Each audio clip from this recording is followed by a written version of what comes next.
It's really hard living with dementia because you don't necessarily see outward signs. That's why I think the sort of relation you can take to mental health is really important, because it's like a hidden illness.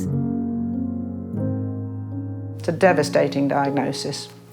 There isn't any really meaningful treatment. There are a number of Aricept and a number of tablets that to some extent will slow things down. There's no cure.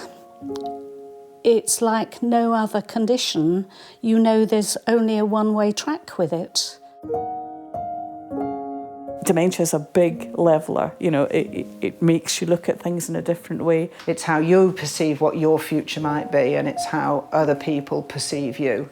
And many of the time those things are not true. Every person with dementia is an individual. There's very little help. It's getting better because it's become so public, but there's always been a big stigma around dementia. You know, oh, that's Grandad in the corner, he's away with the fairies, or he's asleep, you know, that sort of comment. My mum got dementia, so she was, you know, we noticed she was forgetful, but more that her sort of mood changed, her behaviour changed, and we didn't really quite know what happened, and she had a series of strokes, very small strokes, and then she was diagnosed with Alzheimer's and vascular dementia. I've given lots of talks on this, and somebody asked the question, when did you realise that you had become a carer? And I thought that's a very interesting question, because A, you're not trained to be a carer, and it just creeps up on you, and you realise that you're suddenly doing a very professional job with no training. The most important person in the person's life with dementia is the carer. And if they're lucky, that's a partner. If they're lucky, that's somebody who they've built a life with in the previous 40 years.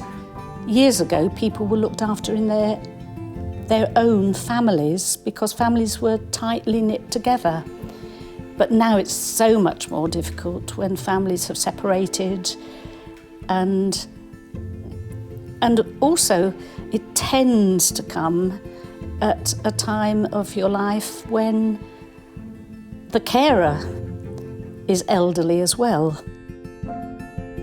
She was getting forgetful with words, couldn't remember words, and that's the problem she has, frontal lobal something or other. It affects the memory part of the brain. And of course she was a district nurse, so for many years, so she was quite intelligent, far more intelligent than I, and started to lose that and lose her handwriting. And that was about 18 months ago, I suppose, maybe a bit longer. Can't read her writing now. And she forgets how to do the stove and the oven. Can't remember how. And the phone is a waste of time having a phone. Can't use a phone. You can't use a house phone. So there's all these little things, but other things, her memory for other things is fine. Being a carer for anybody is really difficult, but when you're a carer for somebody with dementia, it is 24/7, and there is no let up. And also, if somebody has a physical condition that you're supporting somebody with, then there are times when, if they're comfortable, you as a carer have some downtime. But when you're supporting somebody with dementia, when it's a mental challenge for them, it's continuous, and you know that carer becomes that rock. The family carer barely has recognition. They might occasionally be offered a tiny piece of respite that doesn't work. No one's thought about it. It's just it's too difficult a problem to deal with, but that doesn't mean we shouldn't be trying to tackle it. People who have dementia don't want to be considered as suffering from it. They want to be considered as living with it. Yes, you know, the end stages can be really challenging, but up till that point, if you embrace it, it actually just be like the rest of life and can be fun. I really wanted to be able to create a way that people could continue to do the things that they'd always done. And for us, you know, holidays had been, well, everybody, you know, holidays are something where you can go, you can enjoy, you can relax. So for me, I thought, well, why can't, you know, people living with dementia have the opportunity to go away and have a holiday?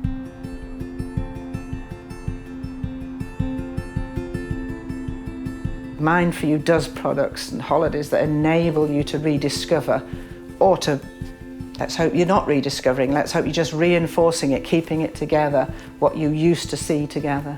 What we're able to do is give the person with dementia that enjoyment, that feeling, and you're giving the memory to the carer, because, you know, it can be hard going, but it's nice to go away, not have the day-to-day pressures, and enjoy one another's company.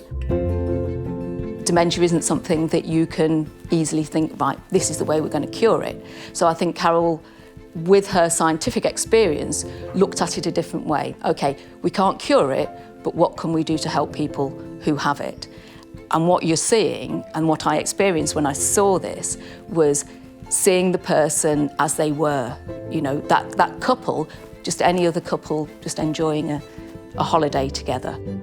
If you went to a hotel and my wife sort of did or didn't do something, they people, you know, what's wrong? But they understand here exactly what the problem is, and they adapt to it. It was wonderful, actually, to be able to let go and trust somebody else. You can visibly see the stress levels decreasing, the enjoyment and relaxation. It's about both people coming, enjoying themselves, having a real relaxing time, and also just allowing themselves to enjoy one another's company, instead of having to think about all of the little things and the chores and have we got something for dinner, what are we going to do tomorrow to keep us entertained. They can just sort of focus on each other, really. I have been the major investor in MindforYou, and I set it up very much to show that the concept worked, and to show that it was something that we could deliver with a consistent quality.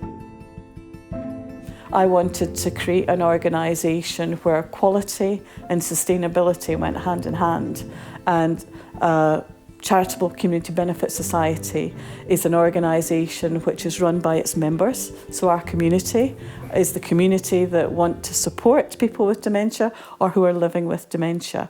And the investment behind the organisation is from the members.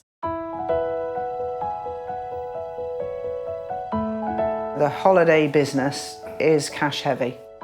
You need to invest in properties to rent, you need to invest in marketing, you need to invest in staff in order to secure a product that people can then buy. The share offer isn't about people donating money. The share offer is a really good opportunity to invest in a business, produces surpluses of a sufficient size to pay people a rate of interest, which frankly in the current market is attractive in itself. It also brings with it, we've got authority from the HMRC, that it will enjoy tax relief. I would never think of being a salesperson. I'm definitely not a salesperson. I'm a scientist. But I have no difficulty in saying to people, come, you know, look at what MindforYou are offering, look at what they're doing for people, and saying, you know, this is a fantastic thing to be involved with. This is about that investment that is ethical. It is about making a difference. It's a win-win. We have come, you know, a huge way from, you know, the very first holiday that we did in 2015. The people that come on our holidays, we all consider them as friends. They're not customers, we always call them guests. And I think that's the thing that I think I'm most proud of.